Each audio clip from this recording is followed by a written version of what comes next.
नमस्कार, बहुत स्वागत है आप सभी का। मैं हूं अंजलि सिंह। आइए, मुख्यमंत्री शिवराज सिंह चौहान उद्बोधन कर रहे हैं, सीधा वहीं का रुख करते हैं। इस डॉक्टर अब इलाज के लिए अपने अपने अस्पतालों में, चिकित्सालयों में यहां से प्रस्थान करेंगे। किसान कल्याण और कृषि विकास विभाग में भी हमारे नियुक्तियां हो रही है, ऊर्जा विभाग में भी हो रही है, पशुपालन और डेयरी विभाग में भी हो रही है। अक्सर ऐसी परंपरा नहीं थी कि नियुक्ति के पहले आप सबको यहां बुला के नियुक्ति पत्र दिए जाएं, लेकिन मैंने कहा कि जब आप सेवा में अपना जीवन समर्पित कर रहे हैं तो जाने के पहले एक बार मैं भी जी भर के आपको देख लूं।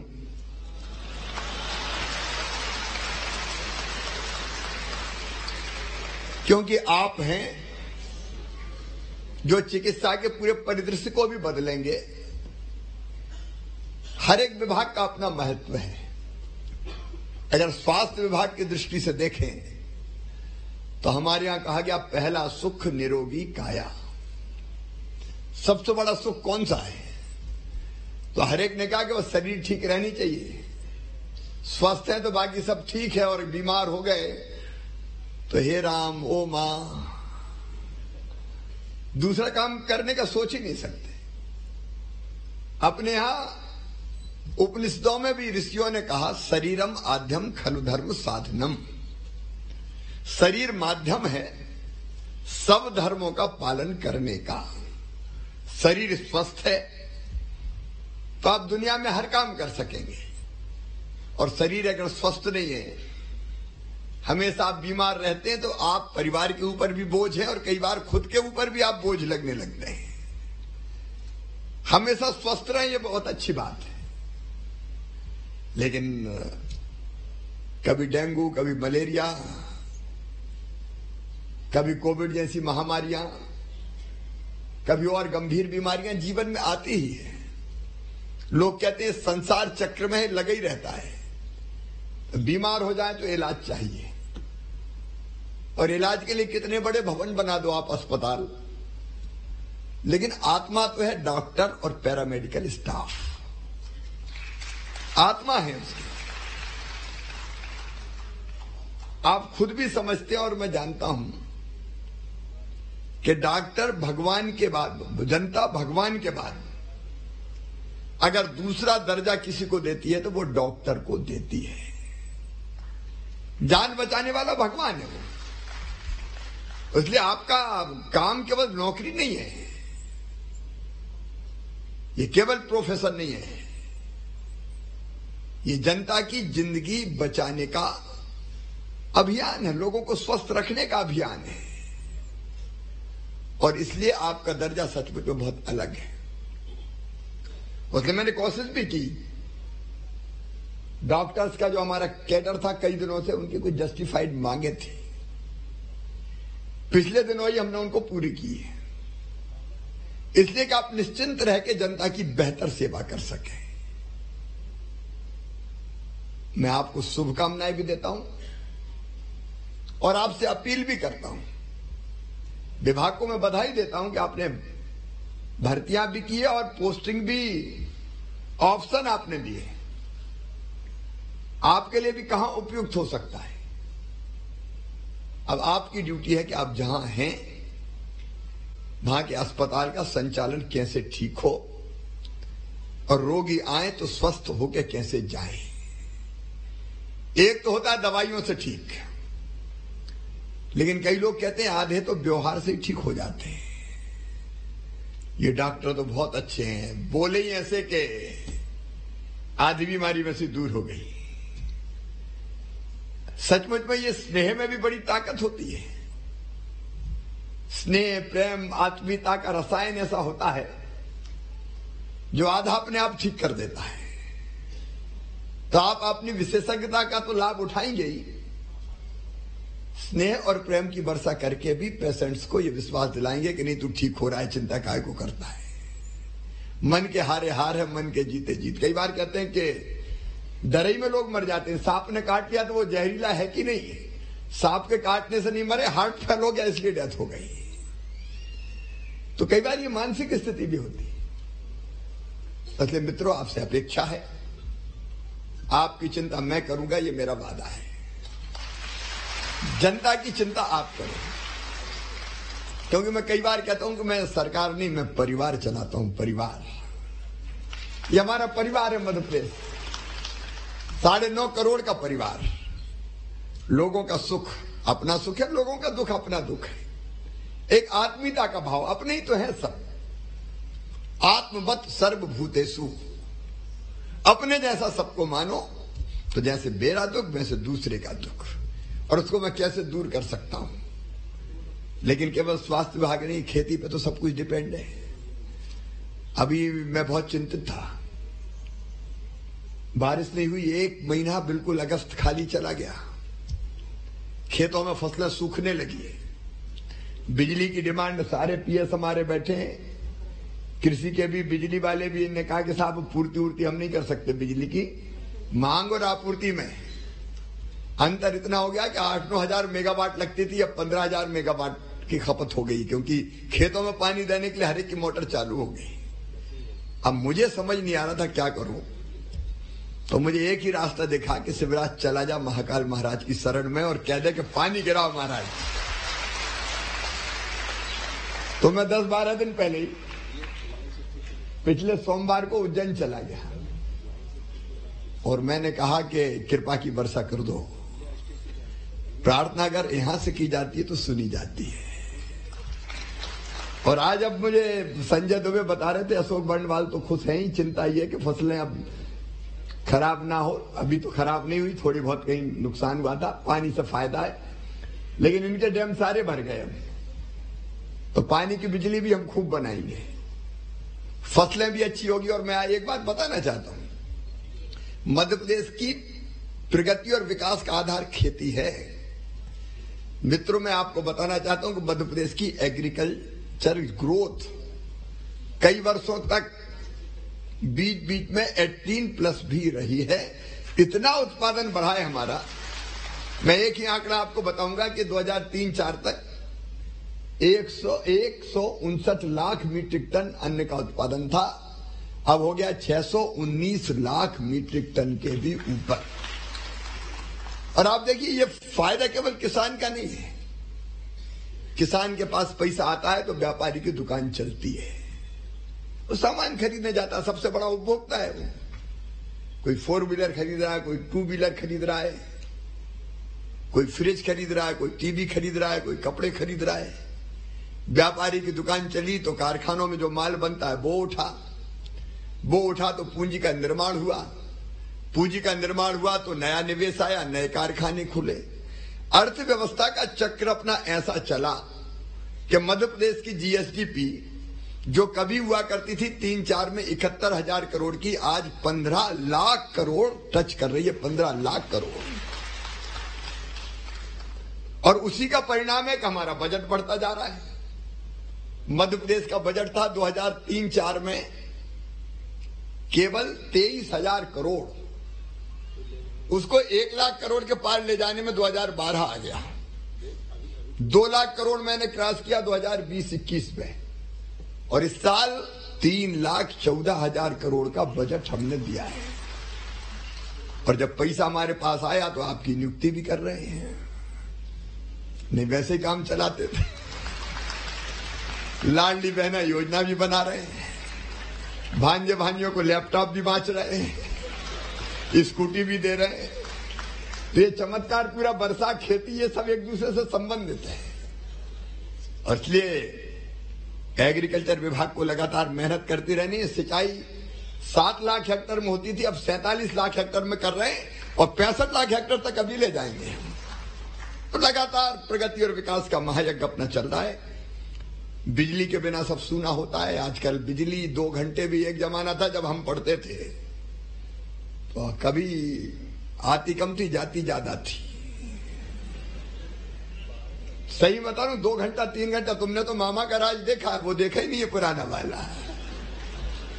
जब बिजली के लिए तरसते थे लोग, कभी कभी आती थी तो लोग कहते थे आ गई आ गई आ गई। लेकिन अब पर्याप्त बिजली दे रहे हैं, कई नए पावर प्लांट लगाते जा रहे हो, कई नवाचार हो रहे हैं मध्य प्रदेश में। अपन ने ओमकारेश्वर में तय किया कि जो बांध है उसकी सतह पर, पानी की सतह पर फ्लोटिंग पावर प्लांट भी हम लगा रहे हैं, सोलर पावर प्लांट। बांध में तैरेंगी सोलर पैनल, सूरज उससे बिजली बनेगी, और पानी भाप बन के भी नहीं उड़ेगा। आम के आम गुठलियों के दाम। ऐसी कई तरीके भी हम निकाल रहे हैं। अब बिजली की कमी नहीं रहेगी, और बिजली विभाग ने भी अपनी भर्तियां की है।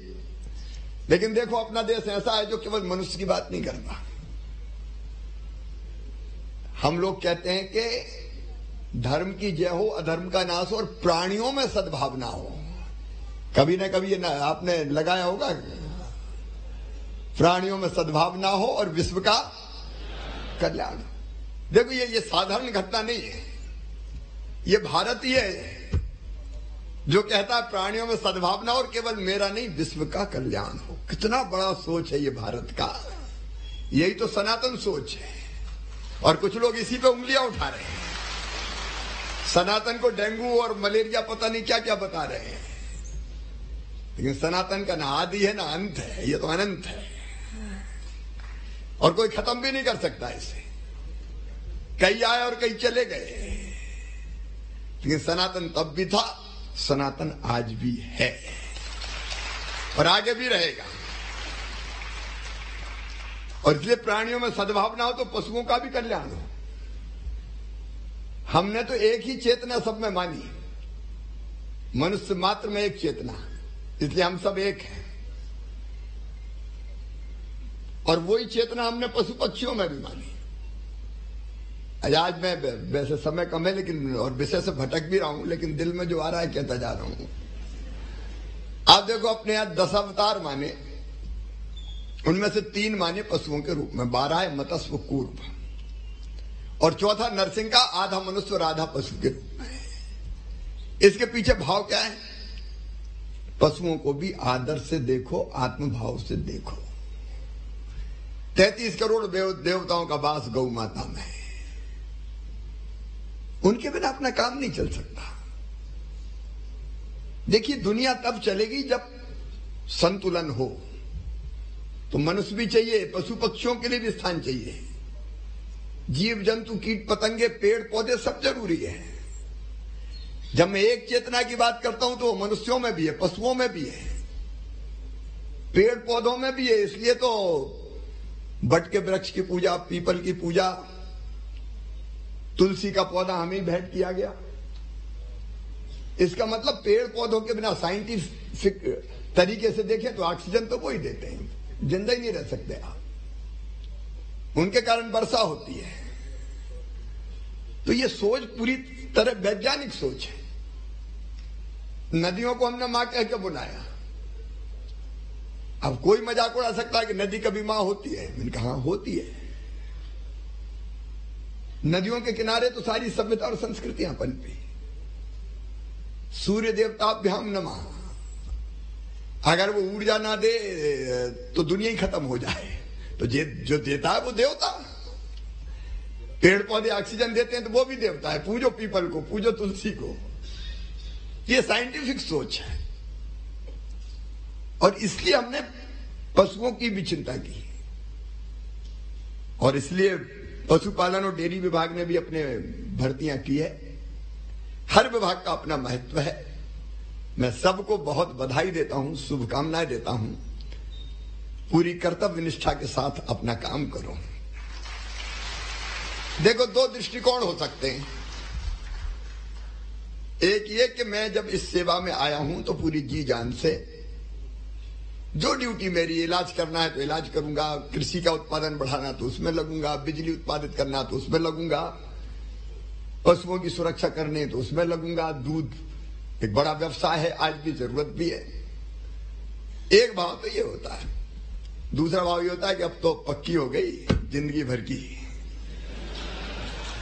अब काय की चिंता। लेकिन मित्रों, जीवन अर्थपूर्ण होना चाहिए। देखो, अपना जीवन किसी के काम ना आए तो काय का जीवन बताओ।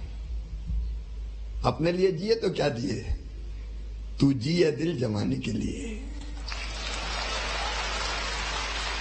तो जिंदगी आनंद बन जाती है। और मैं बड़े आनंद से जीवन जीता हूं। मैं आज आपसे शेयर कर रहा हूं कि मैं 24 घंटे में से 18 घंटे कम से कम काम करता हूं, कभी कभी 20 घंटे भी करता हूं, लेकिन सुबह भी फ्रेश दिखता हूं। एक तड़फ है अंदर, और वो तड़फ आपके अंदर ऐसे रसायन पैदा करती है जो आपको थकने नहीं देते। और काम कर, और कर, और कर, और कर, और अच्छा कर, क्योंकि करने की गुंजाइश तो हमेशा रहती ना, और बेटर, और अच्छा, और अच्छा। तो जिंदगी फिर आनंद बन जाती है, और जिंदगी को जियो तो आनंद से जियो, कोई टेंशन वेंशन नहीं तो जब नौकरी नहीं थी तब भी टेंशन, अब लग गई तो टेंशन।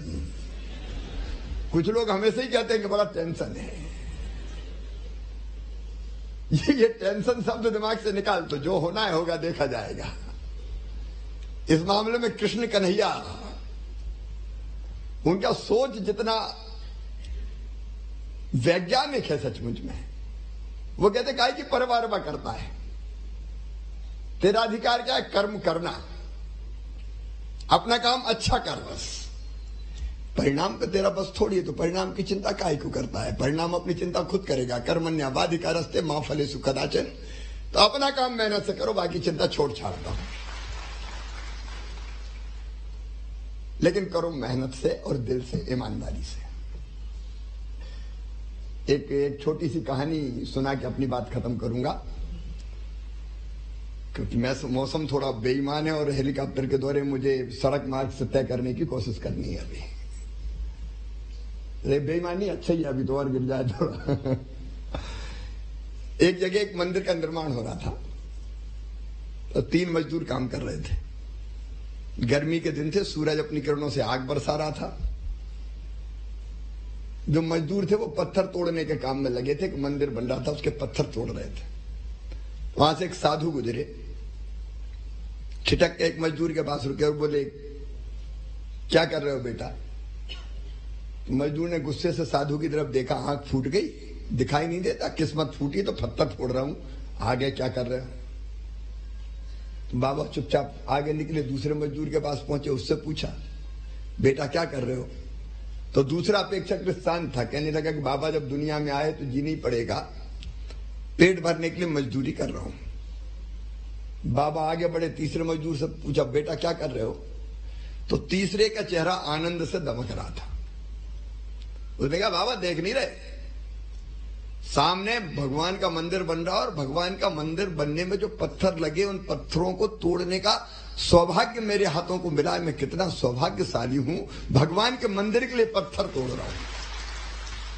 काम एक, दृष्टिकोण 3। किस्मत फूटी इसलिए पत्थर फोड़ रहा हूं, दुनिया में आए तो जीना ही पड़ेगा, और एक मेरे हाथों का सौभाग्य मिला है। अब अपन भी 3 में से एक दृष्टिकोण चुन सकते हैं।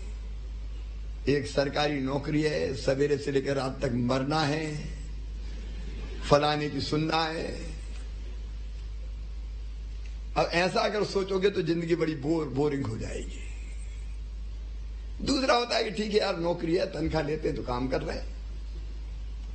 तीसरा अगर ये रहा कि नहीं, मैं देश बनाने के लिए काम कर रहा हूं, मैं मध्य प्रदेश बनाने के लिए काम कर रहा हूं। और अब कहना चाहेंगे माननीय मुख्यमंत्री जी से कि वे लोक स्वास्थ्य एवं परिवार कल्याण विभाग के अंतर्गत नवनियुक्त 925 चिकित्सा अधिकारियों का डिजिटल नियुक्ति पत्र वितरण करें।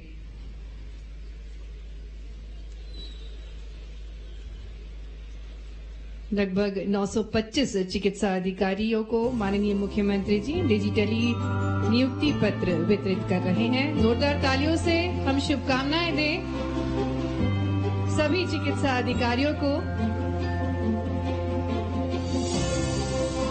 बहुत बहुत धन्यवाद माननीय मुख्यमंत्री जी।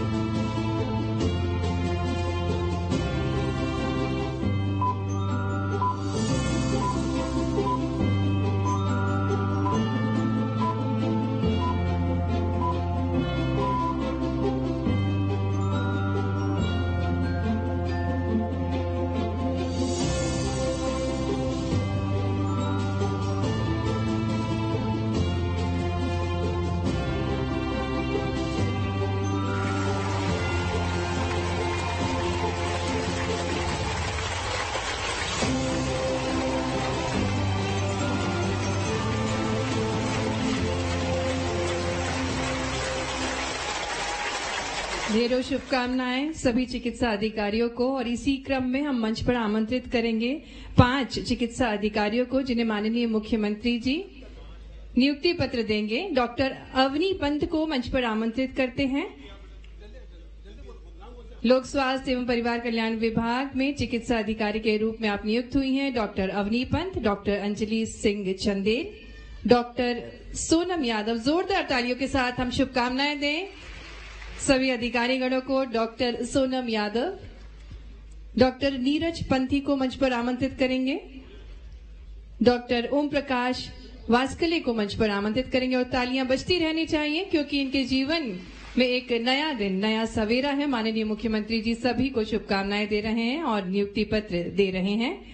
ऊर्जा विभाग में कुल 302 भर्तियां हुई हैं और सांकेतिक रूप से हम आमंत्रित करेंगे मंच पर श्री राम सिंह यादव को, जिन्हें जूनियर इंजीनियर का पद प्राप्त हुआ है। तालियों से स्वागत करें। श्री अभिषेक तिवारी को मंच पर आमंत्रित करेंगे। ऊर्जा विभाग से असिस्टेंट इंजीनियर श्री अभिषेक तिवारी। पशुपालन एवं डेयरी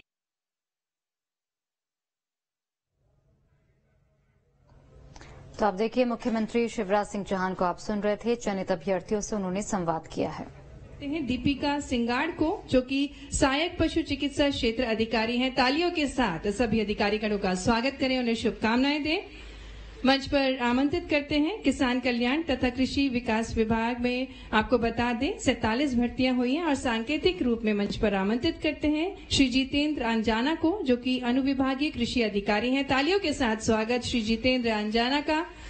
और कुमारी हिमांशी सिंह, जो कि वरिष्ठ कृषि विकास अधिकारी हैं। तालियों के साथ हम शुभकामनाएं दें। एक अनूठा पल इन सभी के जीवन का। बहुत बहुत धन्यवाद माननीय मुख्यमंत्री जी।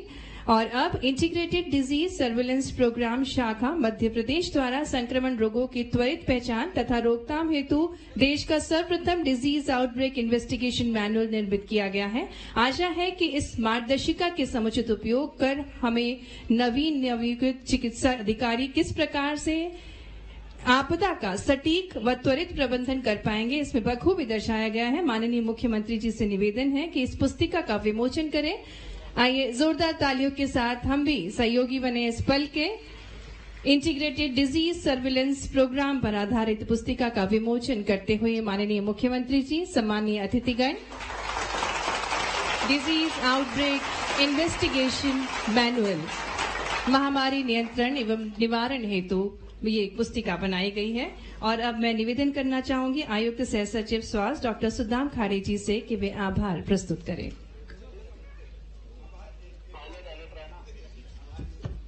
आज के आपके आत्मीय और प्रेरक उद्बोधन और प्रेरणा के लिए माननीय मुख्यमंत्री, माननीय मंत्रीगण और सभी वरिष्ठ अधिकारियों को धन्यवाद।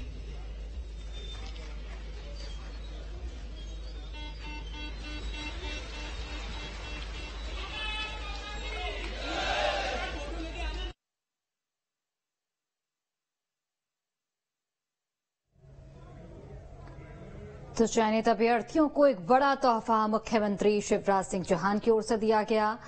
नियुक्ति पत्र सौंपे गए। सरकार का मिशन रोजगार और उसके तहत ये कार्यक्रम बेहद महत्वपूर्ण। तो तस्वीरों के जरिए आपको दिखा रहे किस तरीके से तमाम जो चयनित अभ्यर्थी थे उन्हें नियुक्ति पत्र मुख्यमंत्री शिवराज सिंह चौहान ने सौंपा। सरकार यहां पर रोजगार को लेकर बेहद गंभीर और इसी के मद्देनजर कई कार्यक्रम भी आयोजित किए जा रहे हैं। भोपाल में चयनित अभ्यर्थियों को नियुक्ति पत्र बांटे गए। कई विभागों के चयनित अभ्यर्थी को सीएम ने नियुक्ति पत्र सौंपा है। तो बिल्कुल देखिए, भोपाल में चयनित अभ्यर्थियों को मिले हैं नियुक्ति पत्र। कई विभागों के चयनित अभ्यर्थियों को सीएम ने नियुक्ति पत्र सौंपा है। मुख्यमंत्री शिवराज सिंह चौहान ने चयनित अभ्यर्थियों से यहां पर संवाद भी किया। डॉक्टर्स को भगवान का दर्जा देते हैं जनता, ये सीएम की ओर से कहा गया। सीएम ने चयनित अभ्यर्थियों को शुभकामनाएं भी यहां पर दी हैं। स्नेह और प्रेम से मरीज आधे ठीक हो जाते हैं, सीएम की ओर से ये बात कही गई। जनता की आप करें, मैं आपकी चिंता करूंगा। तो मुख्यमंत्री शिवराज सिंह चौहान ने ये तमाम बातें कही। सरकार का मिशन रोजगार, इसके तहत ये महत्वपूर्ण कार्यक्रम और इस कार्यक्रम के जरिए अभ्यर्थियों को नियुक्ति पत्र बांटे गए। जो भी चयनित अभ्यर्थी थे उन्हें नियुक्ति पत्र सौंपा गया। कई विभागों के चयनित अभ्यर्थी इसमें शामिल हुए, जिसे सीएम ने नियुक्ति पत्र जिन्हें सौंपा। मुख्यमंत्री शिवराज सिंह चौहान ने यहां पर सभी से संवाद भी किया। डॉक्टर को भगवान का दर्जा देती है जनता, ये सीएम की ओर से कहा गया। सीएम ने चयनित अभ्यर्थियों को शुभकामनाएं भी दी हैं आगे के लिए, भविष्य के लिए। स्नेह और प्रेम से मरीज आते ठीक हो जाते हैं। तो जो चयनित डॉक्टर्स थे उन्हें नियुक्ति पत्र सौंपा गया है।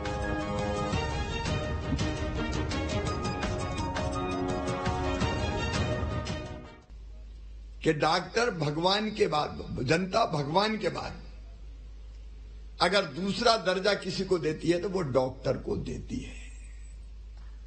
जान बचाने वाला भगवान है, इसलिए आपका काम केवल नौकरी नहीं है, ये केवल प्रोफेसर नहीं है, ये जनता की जिंदगी बचाने का अभियान है, लोगों को स्वस्थ रखने का अभियान है। और इसलिए आपका दर्जा सचमुच में बहुत अलग है। उसलिए मैंने कोशिश भी की, डॉक्टर्स का जो हमारा कैडर था कई दिनों से उनकी कुछ जस्टिफाइड मांगे थी, पिछले दिनों ही हमने उनको पूरी की है। और चलिए इसी बीच बड़ी खबर भोपाल से सामने आ रही है, जहां पर सनातन विरोधियों पर मुख्यमंत्री शिवराज सिंह चौहान ने बड़ा प्रहार किया है। कुछ लोग सनातन पर उंगली उठा रहे हैं। सनातन को कोई खत्म नहीं कर सकता। सनातन पहले भी था, आज भी है और आगे भी रहेगा।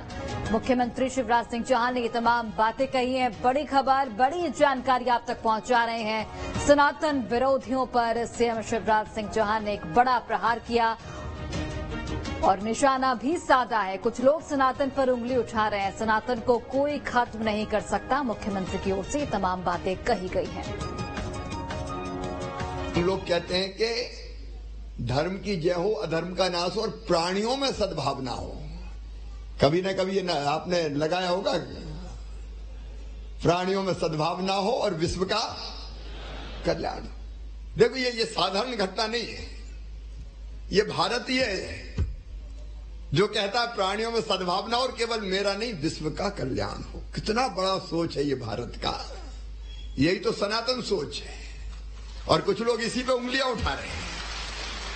सनातन को डेंगू और मलेरिया पता नहीं क्या क्या बता रहे हैं, लेकिन सनातन का ना आदि है ना अंत है, ये तो अनंत है और कोई खत्म भी नहीं कर सकता इसे। कई आए और कई चले गए, लेकिन सनातन तब भी था, सनातन आज भी है। और देखिए मध्य प्रदेश